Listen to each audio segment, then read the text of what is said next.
Chers amis, bonsoir et bienvenue pour cette 5e séance et 5e semaine de notre MOOC Sorbonne Droit des entreprises, 2e session. Vous le savez, vous êtes toujours de plus en plus nombreux à participer à cette expérience, mais qui n'en est déjà plus une, ou du moins qui change un peu, puisque c'est donc notre 2e session.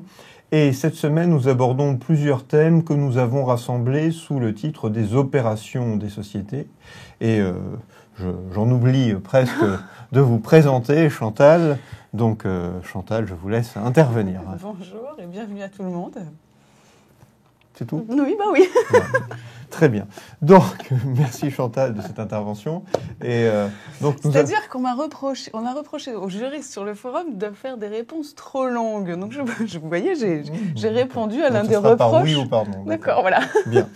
Donc, nous abordons, ça va être simple, nous abordons la question des opérations des sociétés, qui est peut-être un des thèmes les plus difficiles que nous ayons à traiter, parce que ces opérations des sociétés, sous ces mots assez simples, eh bien, nous avons quand même de nombreuses opérations complexes, et donc nous allons nous intéresser à ces opérations en répondant aux questions que vous avez posées sur le forum. Alors, premier thème que nous abordons ensemble, celui des décisions des associés. Alors, les décisions des associés, là encore, des mots simples, mais qui qui indiquent une réalité qui est assez complexe. Parce que les décisions des associés, il y en a toutes sortes de décisions et toutes sortes d'associés. Je me tourne vers vous, Chantal. Est-ce qu'on prend les décisions de la même manière dans toutes les sociétés ? Non, on ne prend pas les décisions de la même manière. En fait, ça dépend de chaque société, la plupart du temps.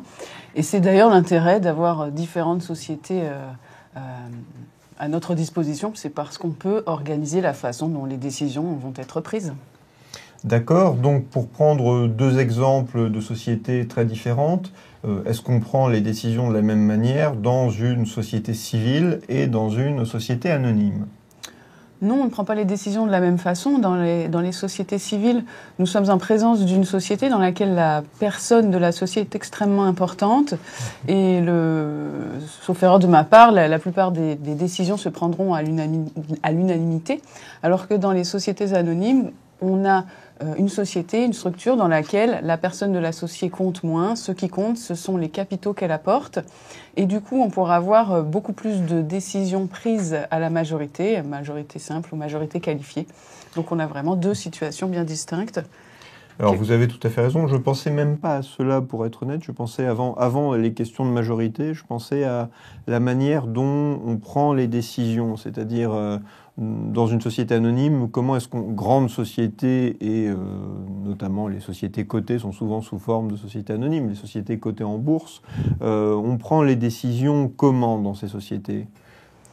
À l'occasion d'assemblées générales ?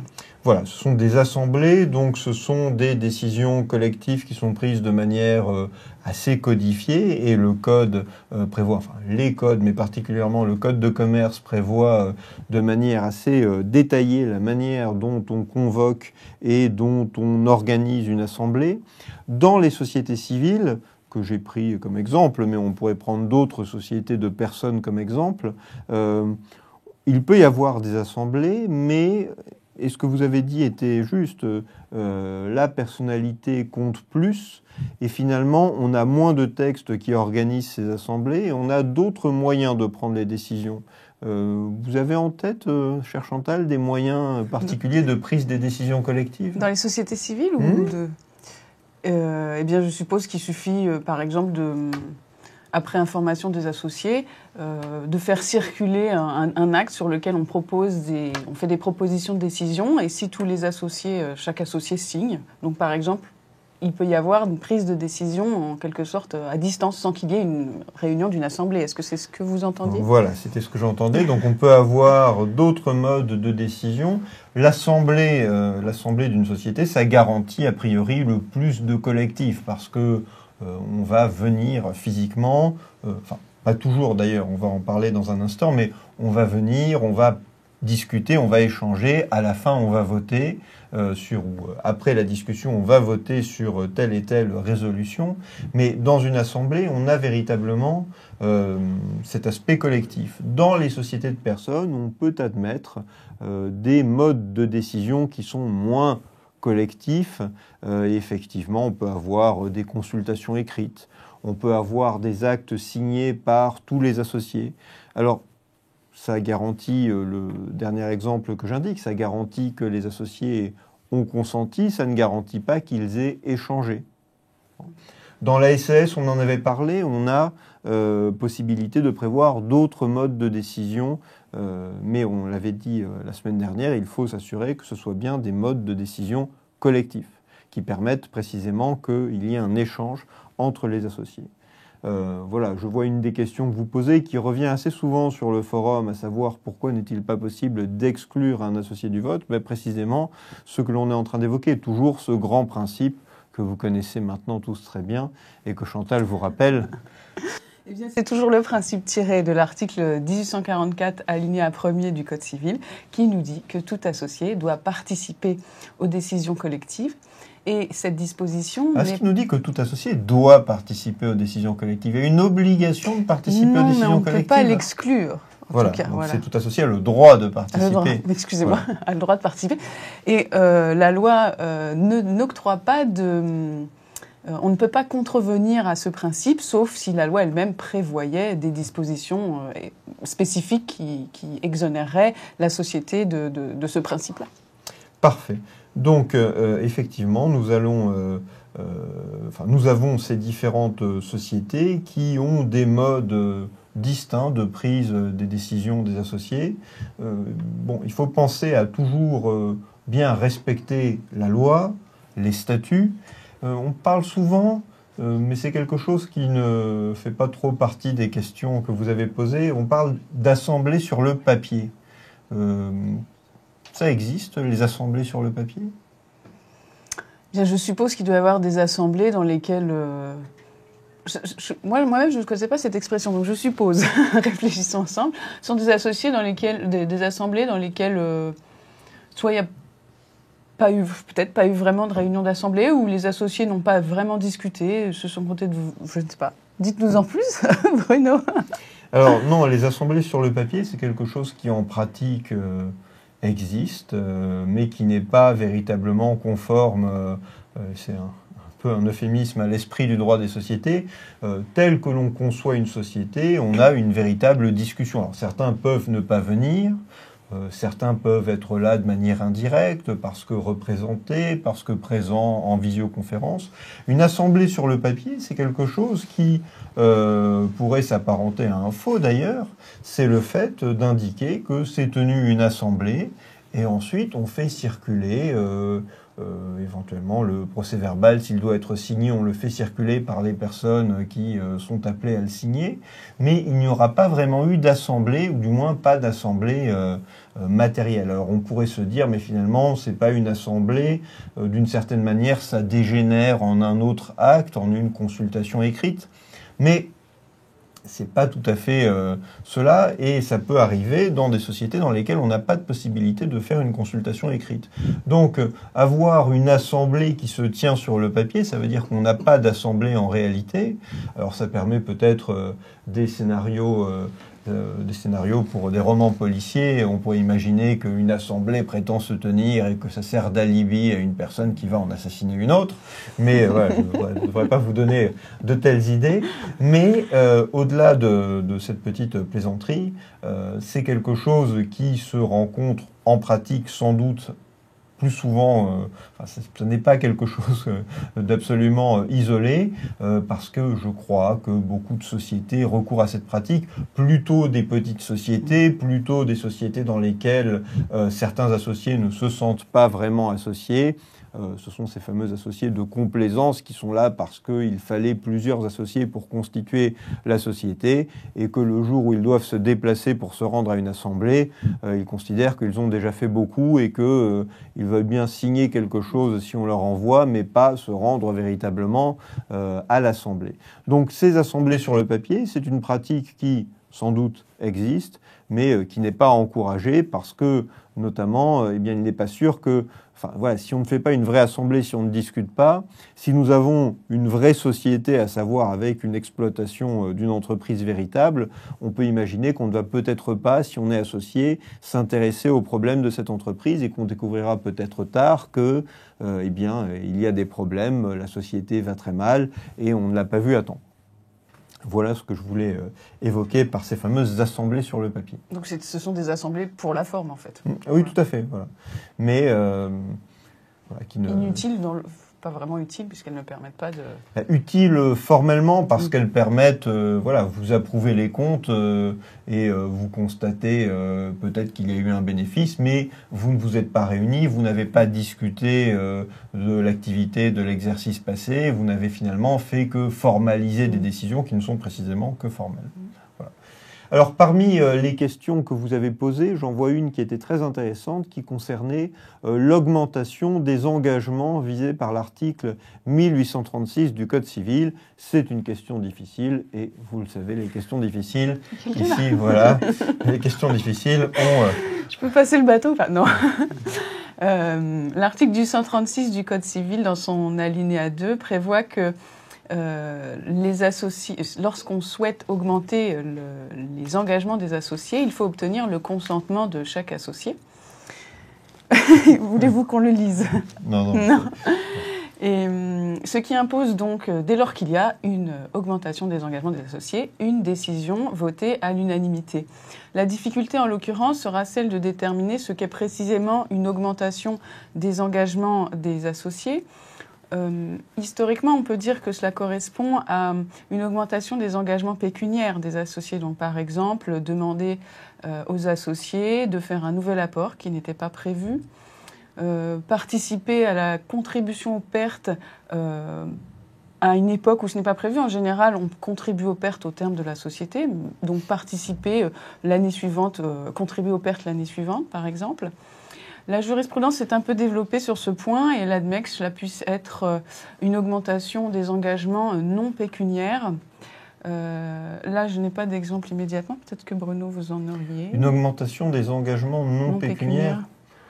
Une clause d'agrément, peut-être? Alors, on pense plus facilement, oui, pourquoi pas. Mais est-ce que c'est vraiment une augmentation des engagements? Et là, je mets exprès le doigt sur un débat toujours sensible. Oui, alors je crois que oui, parce qu'en fait, ici, on porte atteinte, et notamment dans les sociétés de capitaux, on porte atteinte au principe de libre négociabilité des actions. Et donc, je pense que ça pourrait constituer une clause dite augmentant les engagements des associés. Est-ce qu'on ne réduit pas leurs droits plutôt?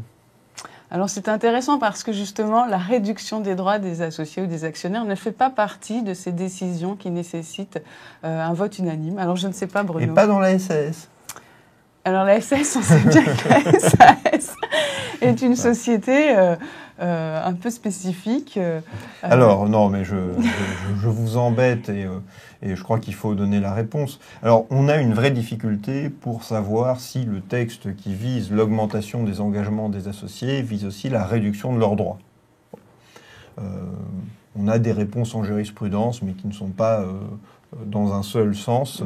C'est vrai que par précaution, on pourrait se dire que si on réduit les droits des associés, mieux vaut demander leur consentement. Mais en pratique, la question va être que souvent, eh bien, si on veut prendre cette décision, on aura quelqu'un qui bloquera et donc on sera tenté de passer outre cette exigence de l'unanimité et de s'arranger en disant non, mais considérons que ça n'est pas soumis à l'article 1836, considérons que c'est une décision non pas d'augmentation des engagements, mais de réduction des droits. Et puis pour certaines sociétés, on a une règle qui est posée, particulièrement pour la société par action simplifiée, puisqu'on nous dit que lorsqu'on modifie certaines clauses ou lorsqu'on insère certaines clauses, et c'est notamment la clause d'agrément, il faut l'unanimité des associés. Donc là, on a une réponse claire qui est donnée par un texte spécial. Après, vous le savez, c'est toujours une question intéressante de savoir que fait-on en présence d'un texte spécial. Et là, c'est vraiment des questions, enfin des méthodes de juristes, mais là, on peut vraiment utiliser cela dans les deux sens. C'est-à-dire qu'un texte spécial, on peut considérer que s'il a fallu un texte spécial pour la SAS, Cela signifie que ce n'est pas une règle, le principe est autre. Voilà, le principe est autre puisqu'il a fallu un texte spécial pour précisément donner cette règle dans la SAS. Et l'autre manière d'utiliser un texte spécial, ma chère Chantal, c'est de dire que... Je ne sais pas. Eh bien, c'est de dire que si on a ce texte, ce n'est que l'illustration d'un principe plus général. Là, on nous l'a donné pour la SAS, mais voilà, c'est la manière qu'ont les juristes, dans une discussion, d'utiliser un texte spécial dans un sens ou dans l'autre sens. Voilà. Donc, si vous avez une argumentation à soutenir dans un ou l'autre sens, voilà comment, dans l'un ou l'autre sens, pardon, voilà comment vous pouvez utiliser l'existence d'un texte spécial. Voilà. C'est habile. Non, mais c'est vrai que c'est assez difficile de savoir, voilà, est-ce que c'est une règle propre à la SAS et bon, voilà, ça ne serait pas le principe, ou est-ce que au contraire, mais bien, voilà, pour la SAS, ce qu'on a voulu doter d'un régime plus détaillé en ce domaine, on a été jusqu'à préciser ce qui va sans dire pour les autres sociétés. Bon, pour ma part, je crois que cette distinction entre augmentation des engagements et réduction des droits est un peu trop subtile ou un peu trop fragile. C'est pour ça que je préfère considérer que mieux vaut protéger autant que possible les associés et donc je crois préférable d'aller rechercher leur consentement même lorsqu'on a un doute et qu'on se dit « Ah mais on ne fait peut-être que réduire leurs droits ». Après, ça n'est pas quelque chose de toujours facile à entendre parce que si la solution c'est de dire mais oui, vous n'avez qu'à obtenir le consentement unanime, si on se posait la question, c'est que précisément on est sûrement dans une situation où on n'arrive pas à obtenir ce consentement unanime, d'autant que obtenir le consentement unanime, ça veut dire le consentement de tous, pas de tous ceux qui sont venus. Donc si on a un associé qui ne vient jamais, on n'aura pas cette unanimité, même s'il n'a qu'une action ou 0,01% des droits de vote. Voilà, donc bon, voilà. J'évoque un souci qui est celui de protéger les associés. Après, voilà, parfois on prendra un risque et on considérera qu'on peut se risquer à une interprétation de l'article 1836, ou plutôt une interprétation de la clause qu'on veut insérer au regard de l'article 1836, qui fait qu'il n'est pas applicable parce que peut-être que l'intérêt social justifie aussi cela. Enfin, bon voilà, vous voyez, c'est un débat qui n'est pas facile, cette question de l'augmentation des engagements des associés. Parmi les questions que vous posez, il y en a une autre qui est importante. Quelles sont les personnes habilitées à convoquer les associés et diffèrent-elles d'une société à une autre? Eh bien, je suppose que vous attendez que je réponde. Oui, une réponse par oui ou par non, oui. me semble. Non. Eh bien, généralement, ce sont les dirigeants sociaux qui convoquent les assemblées, mais par exception, à des moments particuliers, il peut y avoir d'autres personnes qui convoquent. Oui. Par exemple. Voulez-vous nous en parler, Bruno? Eh bien, par exemple, un mandataire ad hoc qui pourrait être désigné en justice, le commissaire aux comptes, sauf erreur de ma part, exceptionnellement peut, dans certaines situations, peut convoquer. Je ne sais pas, est-ce que vous voyez d'autres hypothèses? Non, mais c'est effectivement cela. C'est une assemblée ou une décision des associés, quelle qu'elle soit, c'est quelque chose qui est généralement formalisé par la loi ou par les statuts. Alors, c'est moins formalisé dans les sociétés de personnes, ça l'est plus dans les sociétés de capitaux, parce que dans les sociétés de personnes, on peut imaginer que tout le monde se connaissant, du moins en théorie, on a moins besoin de se contraindre à suivre des règles qui ont été faites par le législateur pour garantir que les associés sont informés à temps, qu'ils sont prévenus, qu'ils ont l'opportunité de venir. Dans les sociétés de capitaux, particulièrement dans la société anonyme, on a des règles qui sont beaucoup plus formalisées et détaillées. La question de qui convoque et au-delà de comment on convoque est très importante parce que imaginons que nous soyons des associés d'une société, nous recevons une convocation pour des décisions qui ont l'air peu importantes ou de peu nous concerner. Nous n'allons pas à l'Assemblée parce que nous considérons que nos intérêts sont suffisamment défendus comme cela. Enfin, en tous les cas, on considère qu'on n'a pas besoin d'aller voter. Et puis on découvre après coup que finalement, cette Assemblée est intervenue sur d'autres questions que celles qui étaient à l'ordre du jour dont on nous avait fait part.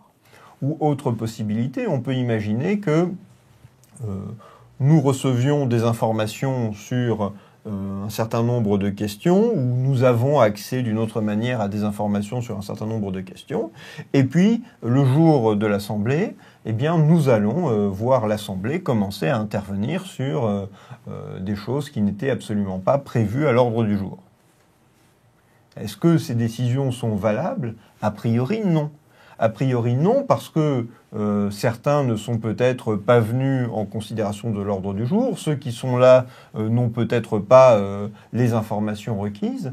Voilà, donc c'est important, la convocation en elle-même, la manière dont on convoque, l'information qu'on communique. Et dans les sociétés, il faut, quand on gère une société et qu'on est responsable de la convocation, être particulièrement attentif à respecter la loi, le décret, les statuts, parce que ça peut être une décision qui est sensible. C'est un peu dommage si on réussit à la faire prendre par les associés à la majorité, qu'elle soit ensuite contestée par quelqu'un qui était un minoritaire, qui n'avait pas le nombre de droits de vote pour s'opposer, mais qui va trouver un autre moyen de contester, qui va consister à dire « mais vous n'avez pas respecté telle formalité, vous avez oublié de convoquer un associé ».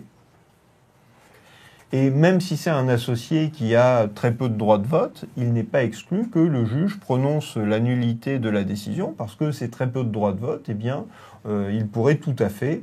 Enfin, c'est pas les très peu de droits de vote... Alors, qui sont en plus à rapporter au nombre de droits de vote qui vont vraiment voter. C'est pas juste le nombre de droits de vote qui peut avoir une incidence, mais c'est aussi le fait que celui qui n'est pas venu n'a pas participé, on y retombe une fois encore, aux décisions collectives, et du coup n'a pas pu exprimer un point de vue qui peut-être aurait changé le sens du vote qui a suivi. Je suis d'accord, Bruno. Bien. Voilà ce qu'on pouvait dire sur les décisions des associés en général. Nous allons aborder les deux catégories de décisions. Alors ce n'est pas toujours d'ailleurs formalisé par les textes de cette manière, décision ordinaire et décision extraordinaire, mais je crois que c'est la manière la plus simple de présenter ces différentes décisions. Commençons avec les décisions ordinaires.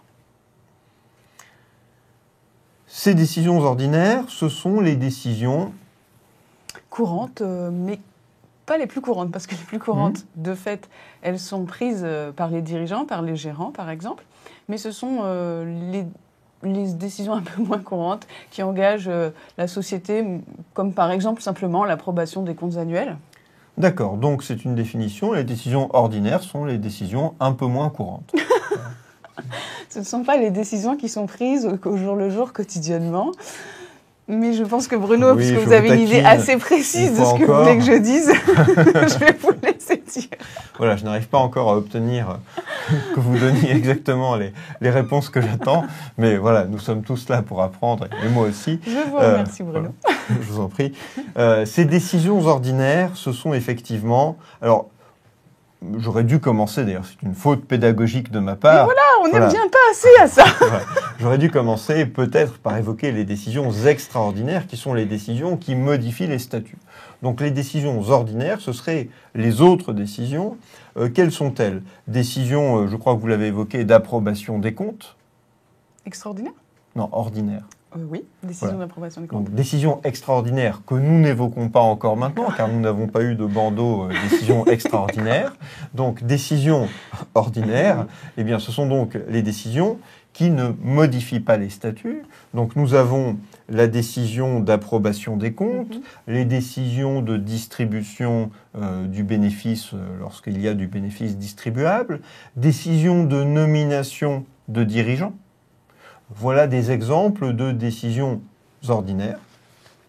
Alors, ces décisions ordinaires, généralement, elles sont prises avec un quorum et une majorité qui sont moindres que les décisions extraordinaires, parce que on peut penser que ce sont des décisions qui affectent moins la société. Parmi les questions que vous posez et qui concernent précisément ces décisions, que se passe-t-il si l'Assemblée refuse d'approuver les comptes annuels? Eh bien, du coup, on n'a pas de possibilité. Alors, vous posez encore la question de est-ce que l'approbation, de savoir si l'approbation vaut quitus de la gestion. Je ne sais plus si nous avons eu l'occasion d'évoquer ce quitus. C'est quoi le quitus, Chantal? C'est reconnaître que la gestion a été bonne, conforme à l'intérêt social. Ce sont les associés qui reconnaissent ceci. Voilà, alors effectivement, c'est une pratique des sociétés en France. Lorsqu'on approuve les comptes de l'exercice précédent, on a écouté aussi le rapport de gestion des dirigeants, et à ce moment-là, on va, par une formule traditionnelle, donner quitus aux dirigeants de leur gestion de l'exercice précédent. C'est quelque chose qui est fait, du coup, des millions de fois chaque année. Est-ce que c'est véritablement quelque chose d'efficace ? Je ne suis pas certain, parce que nous avons plusieurs textes qui viennent nous dire dans le Code de commerce que qu'une décision d'assemblée ne peut pas éteindre une action en responsabilité de la société contre le dirigeant. Donc déjà, on peut avoir un doute sur l'utilité de cette pratique. Simplement, c'est vrai que l'on peut penser que le juge, s'il est saisi un jour, sera sensible au fait que les associés avaient en assemblée considéré que le dirigeant avait bien géré la société. Mais ça ne devrait pas produire l'effet que, je crois en pratique, on imagine souvent voir naître de ce quitus, qui est d'éteindre l'action en responsabilité. Voilà. Si le dirigeant sort de l'assemblée en se disant « Ouf, c'est bon, c'est passé, ils m'ont donné le quitus », bien je ne suis pas certain que ce soit... que ce soit ça la réalité en droit, étant encore précisé que ce quitus ne devrait valoir, en admettant qu'il ait un effet, que pour ceux que l'Assemblée sait. C'est difficile qu'après une présentation dans un rapport, que toute la gestion de l'exercice passé soit, entre guillemets, validée par les associés. Donc, c'est quelque chose qui se fait beaucoup en pratique, auquel les dirigeants tiennent.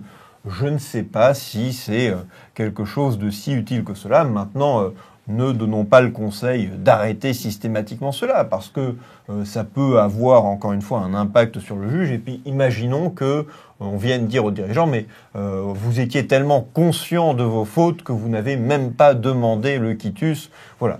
Donc, le quitus, et si on n'a pas fait... Mais votre question, pardon, la question était l'approbation vaut-elle quitus de la gestion? Donc, voilà, double question et question plus compliquée. Est-ce que l'approbation vaut quitus de la gestion? Généralement, elle s'accompagne d'une formule de quitus. Et si l'Assemblée refuse d'approuver les comptes, que se passe-t-il? Eh bien, il va falloir convoquer une nouvelle Assemblée pour procéder à l'approbation des comptes, puisque tant qu'on ne les a pas approuvés, on ne doit pas pouvoir notamment distribuer de dividendes aux associés. Voilà, donc voilà pour cette question. Alors, les décisions ordinaires, la décision la plus fréquente, c'est effectivement la décision qui voit chaque année la société approuver l'exercice qui est désormais clos et oui, écouter le rapport de gestion et décider de l'affectation du résultat. Par exemple, distribuer du bénéfice sous forme de dividende, peut-être ne pas le distribuer et le mettre en réserve. Vous vous rappelez, on avait évoqué ces notions d'abus de majorité et d'abus de minorité. L'abus de majorité, c'est notamment sur ces décisions d'affectation du bénéfice qu'on a vu la jurisprudence se développer, puisque des associés considéraient que c'était un abus de la part des majoritaires de refuser systématiquement la distribution du bénéfice sous forme de dividende. Donc, dans ces décisions ordinaires, il y a finalement relativement peu de choses à dire, enfin il y a peu de choses particulières propres à ces décisions. Oui, alors parmi les questions que vous posez, mais c'est une question qu'on pourrait rapporter aussi aux autres décisions. Le texte fixant les modalités de convocation aux assemblées et les conditions de vote des grandes sociétés. Alors, les grandes sociétés, ici, ce sont les sociétés anonymes qui sont concernés. Nous avons des textes qui sont nombreux, qui sont dans les articles L225 et quelques. Généralement, ça va commencer vers les articles L225, 90 et quelques. C'est dans ces eaux-là que nous avons les règles sur les assemblées et sur les convocations des assemblées. Également les règles, je ne l'ai pas évoqué, les règles sur la manière dont on peut voter autrement qu'en étant présent physiquement. Comment est-ce qu'on peut voter autrement qu'en étant présent physiquement? Est-ce qu'on peut voter par la pensée, Chantal? Non, bientôt, mais pas pour l'instant. Non, il y a la loi a proposé l'alternative suivante, celle de pouvoir voter de façon électronique ou à distance. Est-ce qu'on peut voter par le biais de quelqu'un? Est-ce que je pourrais vous envoyer dans une assemblée pour voter à ma place? Oui, si vous aviez confiance en moi, vous pourriez. Alors c'est une première condition qui n'est manifestement pas là, mais au-delà de cette condition de confiance, est-ce que par principe, alors prenons l'exemple de la société anonyme, est-ce que je peux vous envoyer voter à ma place? Oui, il faudrait que je pourrais vous représenter et voter. Il faudrait que vous me donniez un mandat, je suppose. Oui, c'est l'institution du mandat, donc contrat du Code civil qui permet à une personne d'en représenter une autre. Mais c'est pas si simple que cela en réalité, parce que dans toutes les sociétés, on n'a pas forcément une liberté absolue. Et je prenais l'exemple de la société anonyme à dessein, puisque dans la société anonyme, alors il faut distinguer les sociétés anonymes cotées des non cotées. Dans les sociétés anonymes cotées, la règle est plutôt que, enfin c'est même pas plutôt, la règle est que toute personne peut représenter un actionnaire. Dans les sociétés non cotées, la représentation est moins ouverte. Voilà, c'est notamment le conjoint qui va pouvoir représenter un autre conjoint ou un actionnaire, ou le partenaire a un PACS également, mais on admet moins la représentation. Alors pourquoi est-ce qu'on admet moins la représentation dans une société anonyme non cotée? Je crois que, c'est pas une découverte, mais l'idée c'est que on ne veut pas que les associés réussissent par des mandats donnés à d'autres personnes à finalement changer la composition de l'actionnariat. Si on admet trop facilement qu'un associé puisse donner mandat, finalement, ce n'est jamais un associé, enfin, ce n'est jamais l'associé qui viendra à l'Assemblée, mais des personnes qui l'enverra systématiquement à sa place.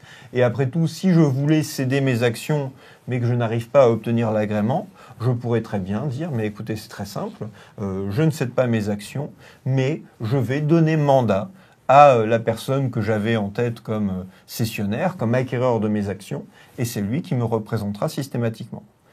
Et je pourrais faire également quelque chose, une notion que nous n'avons pas encore évoquée, qui est de procéder à une convention de portage. Oui. La convention de portage consiste on demande à quelqu'un d'investir pour soi temporairement dans la société. Et cette personne donc va tenir le rôle de l'associé, de l'actionnaire, pour un temps. Par exemple, ça peut être un investisseur ce qui va permettre à un actionnaire principal de faire grandir la société qu'il a créée. Et cet investisseur va, au bout d'un certain temps, qui a été prévu à l'avance, va se retirer de la société quand l'actionnaire principal qui a demandé cette convention de portage sera capable de prendre en charge les apports que représentent ces titres qui ont été portés. Oui, c'est à peu près ça. Le portage, ça consiste précisément à être actionnaire pour le compte de quelqu'un d'autre. Donc on pourrait avoir quelqu'un qui donne mandat à une autre personne pour aller voter à l'Assemblée. On peut avoir, dans une configuration voisine, on peut avoir quelqu'un qui est l'actionnaire officiel de façade, mais qui en réalité agit pour le compte d'un donneur d'ordre qui lui a demandé de porter les actions pour lui. Ça peut être aussi le cas, vous avez évoqué un investisseur, une opération de crédit, quelqu'un qui n'a pas encore les moyens d'investir peut demander à une banque d'acquérir les titres et ça fait partie de l'opération que la banque garde les titres le temps qu'il puisse payer la banque, rembourser l'emprunt contracté auprès de la banque. On peut aussi envisager que cela se passe lorsqu'une personne n'a pas envie de s'afficher comme actionnaire ou ne peut pas parce que les autres actionnaires ne veulent pas de cette personne et elle va demander à, pourquoi pas une banque, de se porter acquéreur et d'aller voter à l'Assemblée à sa place. Ça pourrait s'apparenter à du prête-nom, à une autre convention aussi, assez proche, mais avec des obligations différentes, que vous connaissez peut-être, qui est la convention de croupier. Et quelles sont les différences entre les deux ? Bien, je vous remercie de cette réponse. Je le signale simplement parce que la convention de croupier, c'est quelque chose dont on parle assez peu aujourd'hui, mais on est encore dans ces idées de partager sa qualité d'associé. Quand vous avez conclu avec quelqu'un une convention de croupier, il y a deux parties. Il y a le cavalier et le croupier. Le cavalier, c'est l'associé qui est officiellement associé. Et le croupier est derrière, il est en croupe, c'est-à-dire qu'il profite, il partage les résultats avec l'associé, entre guillemets, officiel. Si la société distribue du bénéfice, eh bien, une partie de ce bénéfice va être reversée par le cavalier au croupier. Je vois que ça vous fait sourire. Une image tout à fait parlante, je trouve. Oui, mais on comprend assez bien. L'idée, c'est qu'on a une personne qui est derrière et qui profite de cette qualité d'associé. Pourquoi est-ce qu'on a conclu cette convention? Peut-être parce que précisément cette personne a participé au financement, a permis au cavalier de devenir associé en lui versant une partie de l'argent ou peut-être tout l'argent qui a permis de devenir associé.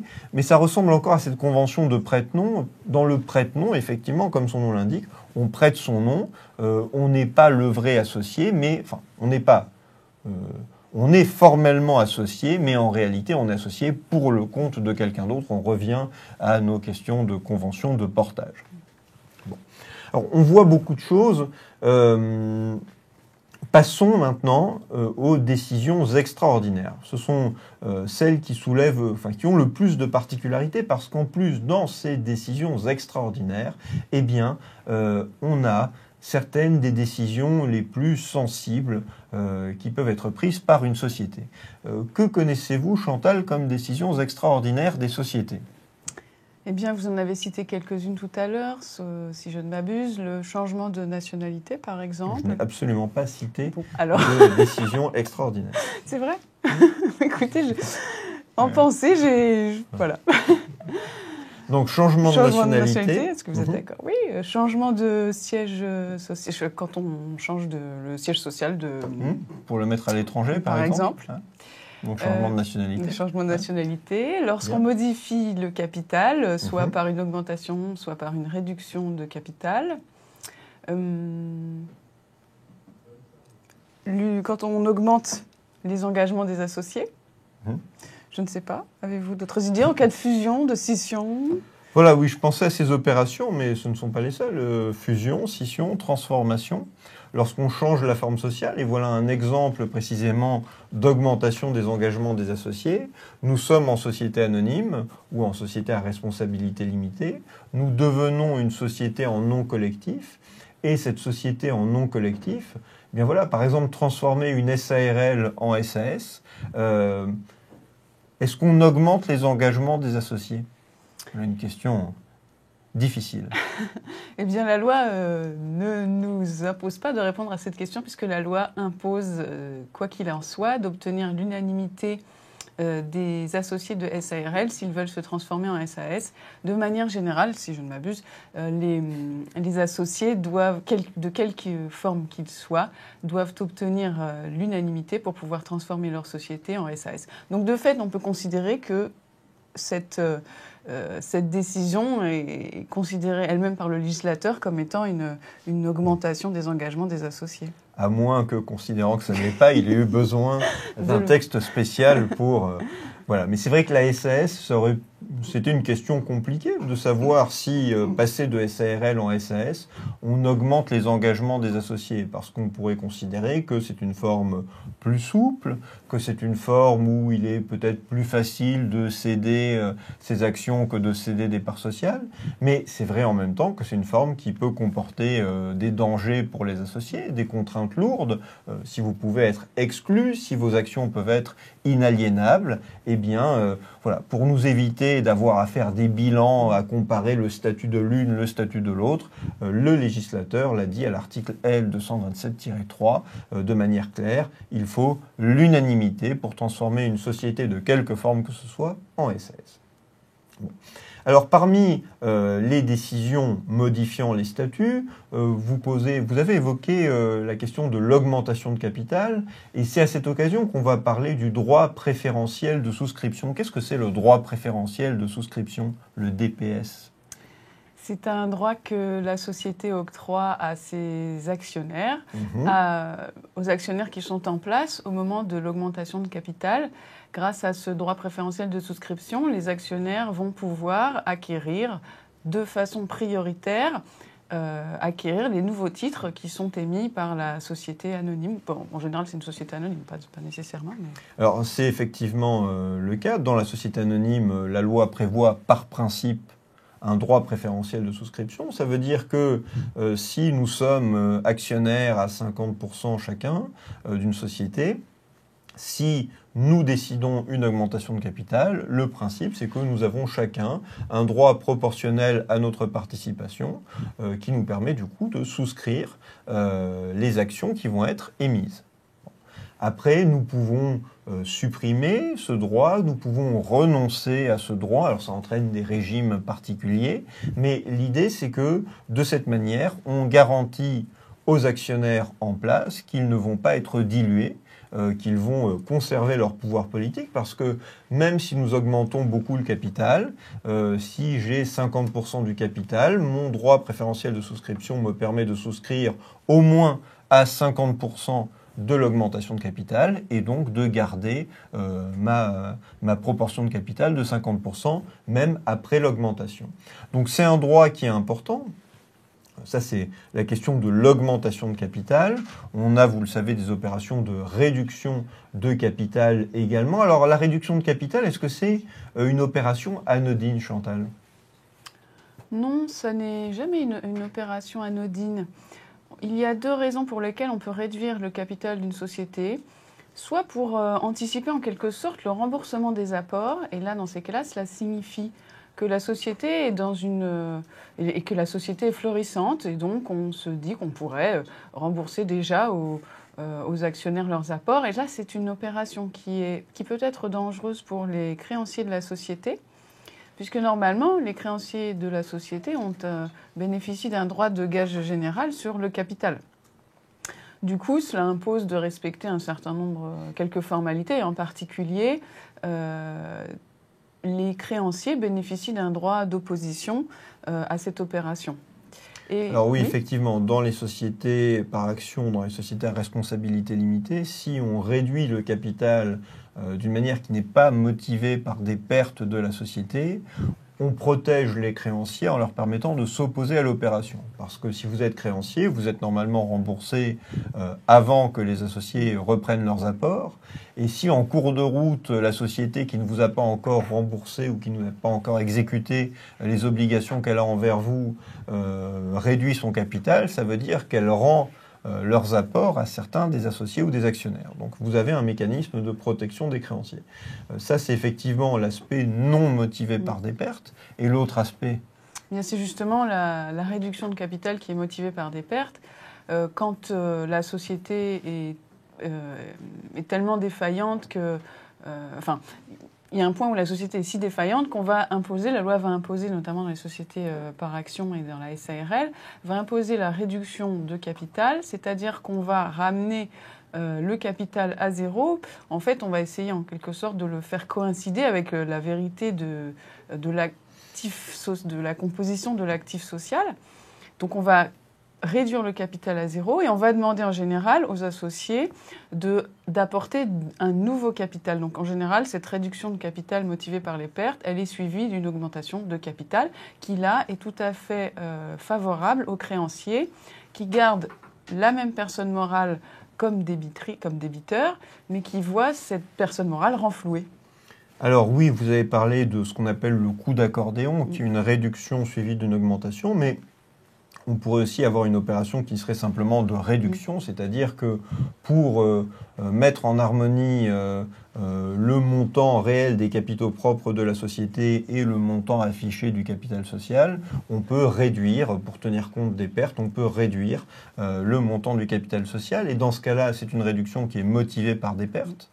Alors si on réduit à zéro, il faut faire une augmentation derrière parce qu'on ne peut pas avoir un capital de zéro normalement. Mais enfin normalement, pour les sociétés, il faut avoir au moins un capital d'1 €.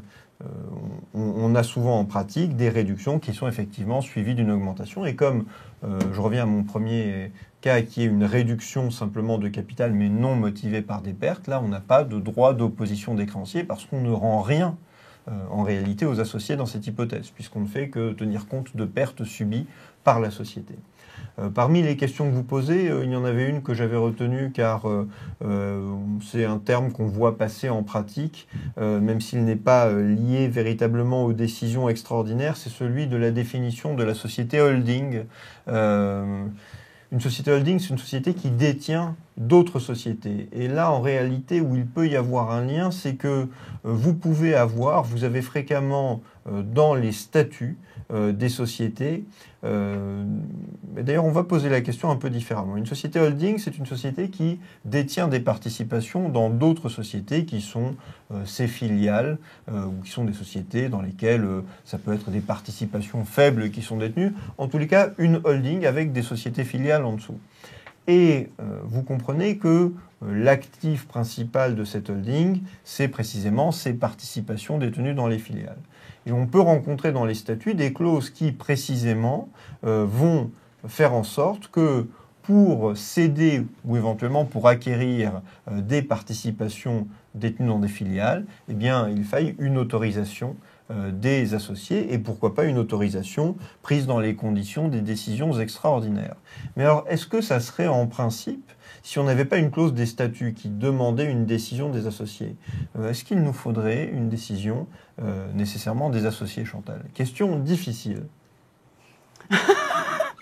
On pourrait mettre un encart, question difficile. Ouais, voilà. Eh bien, ça dépend en fait du contenu de l'objet social.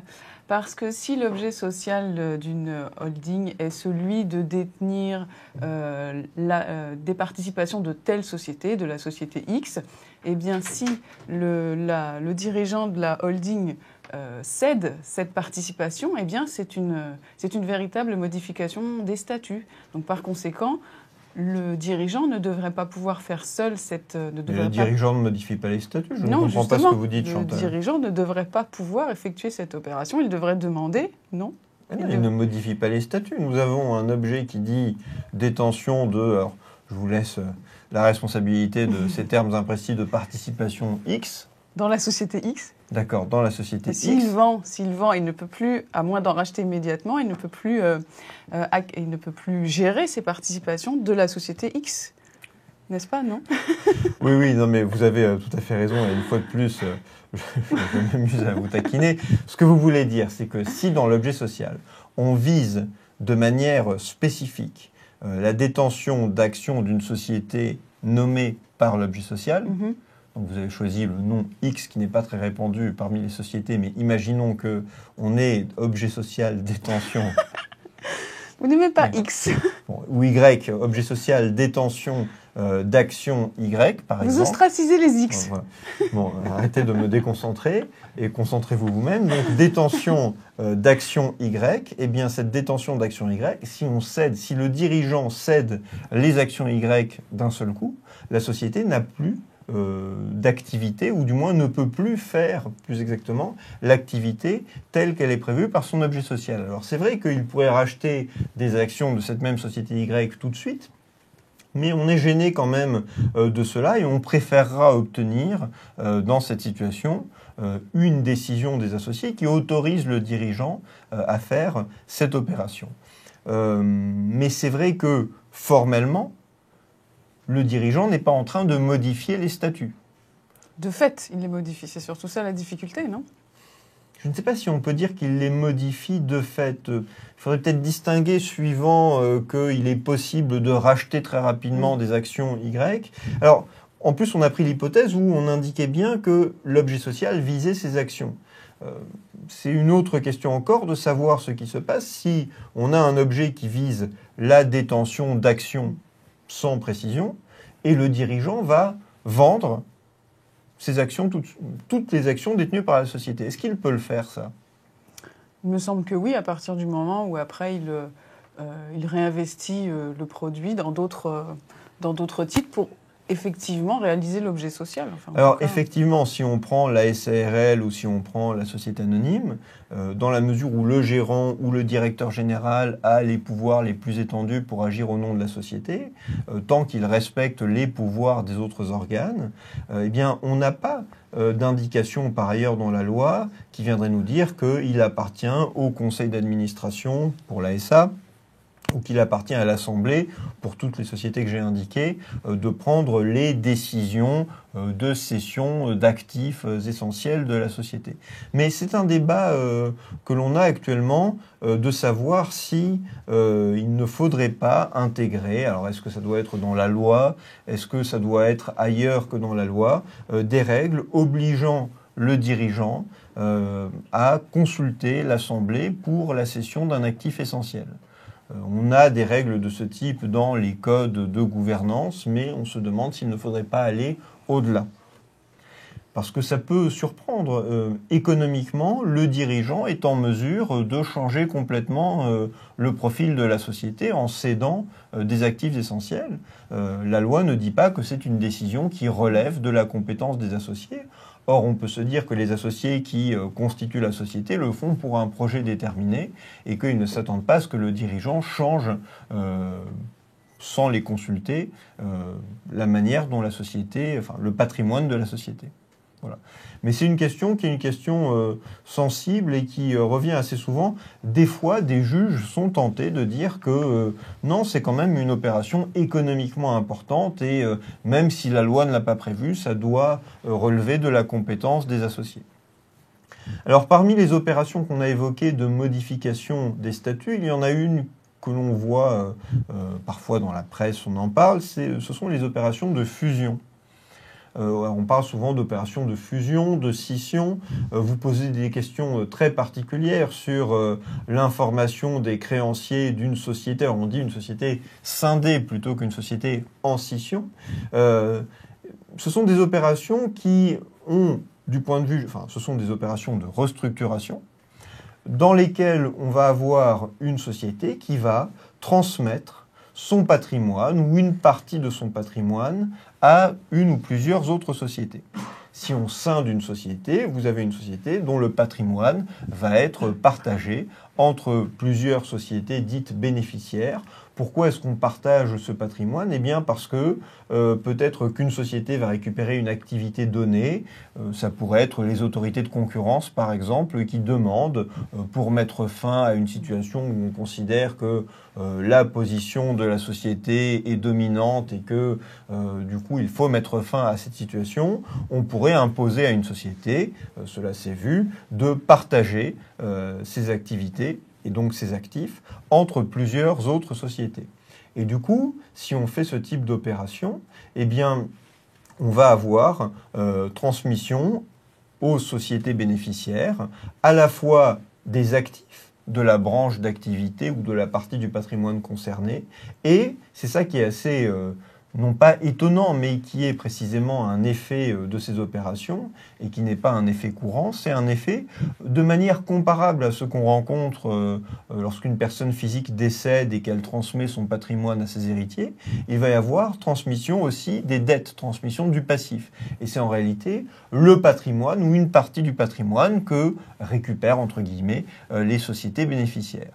Donc on a des scissions et on a également des opérations de fusion. Quand on a une opération de fusion, ça veut dire qu'une société en absorbe une autre et vous avez une société dite absorbée qui disparaît et une société absorbante qui récupère l'intégralité de son patrimoine. Alors un des aspects de ces opérations, vous vous posez la question, c'est l'aspect social. Quel risque encourent les employés de l'absorber? Normalement, aucun. Du moins, ils ne vont pas perdre leur emploi, puisque vous avez des règles dans le Code du travail qui prévoient que en cas de changement, enfin en cas de changement d'organisation économique, pour parler simplement de l'entreprise, il y a transmission. C'est actuellement l'article, rappelez-nous Chantal, L 1224-1 du Code du travail, qui était anciennement l'article, vous en avez peut-être entendu parler, L 122-12 du Code du travail. Voilà, je suis très fort pas pour réfléchir, mais pour apprendre les articles par cœur, comme vous le voyez. En tous les cas, donc, les salariés ne vont pas perdre. Ce n'est pas parce que la société qui les employait est absorbée et disparaît qu'ils perdent leur contrat de travail. Simplement, il est possible que l'opération leur porte préjudice parce que si leur contrat de travail est repris par la société absorbante, ils vont changer d'employeur et peut-être que leur nouvel employeur est moins intéressant, par exemple parce qu'il est moins solvable, par exemple parce que la position des salariés au sein de cette nouvelle entreprise est moins favorable. Bon, donc il peut y avoir des risques pour les salariés, mais ils ne perdent pas leur contrat de travail parce que des textes du Code du travail disent que leur contrat est transféré et parce que même si on n'avait pas ces textes du Code du travail, eh bien la transmission universelle de patrimoine fait que normalement les contrats de travail seraient transmis à l'absorbante. Il y a une grande exception à cette règle de transmission. Elle concerne quelle catégorie de contrats, ma chère Chantal ? Eh bien, je dirais les contrats intuitu personné, ceux Absolument. qui sont conclus en fonction de la personne du co-contractant. Voilà, on ne peut pas transmettre tous les contrats. Il y a effectivement certains contrats pour lesquels il faudra, alors ils sont transmissibles, mais avec l'accord du co-contractant. Celui qui avait, par exemple, contracté, prenons un exemple simple, mais qui avait contracté une convention qui reposait sur le savoir-faire bien particulier d'une société, eh bien, il n'est pas dit que son contrat soit transmis. On a ça aussi en matière de distribution. Celui qui est, par exemple, le franchisé d'une société, donc franchiseurs, eh bien, ils ont des relations qui reposent, enfin, qui sont des relations personnelles, qui ont un caractère intuitu personné. Eh bien, il n'est pas dit qu'il y ait transmission, et la jurisprudence s'est prononcée en ce sens, qu'il y ait transmission automatique de la relation à la société qui absorberait le franchiseur. Alors, le temps passe et nous avons vu un grand nombre d'opérations. J'évoque pour terminer cette opération de changement de nationalité dont vous avez parlé. Alors, opération qui est complexe parce que une société qui change de nationalité, en réalité, elle change de droit applicable. Et alors, vous avez des règles particulièrement entre États membres de l'Union européenne, des règles pour permettre la reconnaissance de la personnalité morale d'une société d'un État membre dans un autre État membre. Mais il n'empêche que si vous déplacez une société de droit français dans un autre État de l'Union européenne, voilà, vous devrez adapter votre société. Il va y avoir quand même des adaptations à faire puisque la société de droit français ne va pas avoir de reconnaissance du statut de droit français. Il n'y a pas de SARL en droit allemand. Enfin, il y a une forme de SARL allemande, mais il faudra du coup adapter les statuts et faire en sorte que votre société soit conforme à l'ordonnancement juridique allemand. Nous passons maintenant, comme chaque semaine, à quelques mots sur notre cas pratique. Cas pratique qui concernait cette semaine la société OFA, oiseaux, fleurs, arbres, et nous posions dans ce cas pratique une question qui était une question que nous avons effleurée comme souvent lors de cette séance, question qui concerne précisément les pouvoirs du dirigeant. Alors, nous avons choisi de mettre un cas pratique avec beaucoup d'éléments de fait.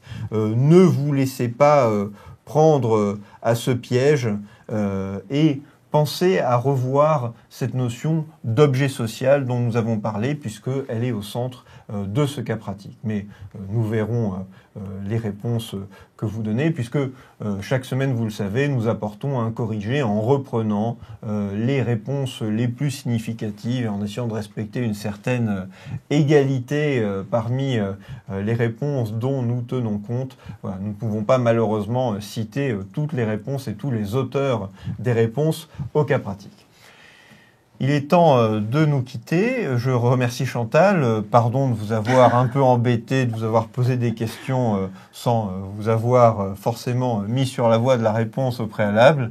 Mais merci pour cette participation toujours pertinente et bien sûr, merci à vous. Merci à vous. Bonne soirée. Bonne soirée.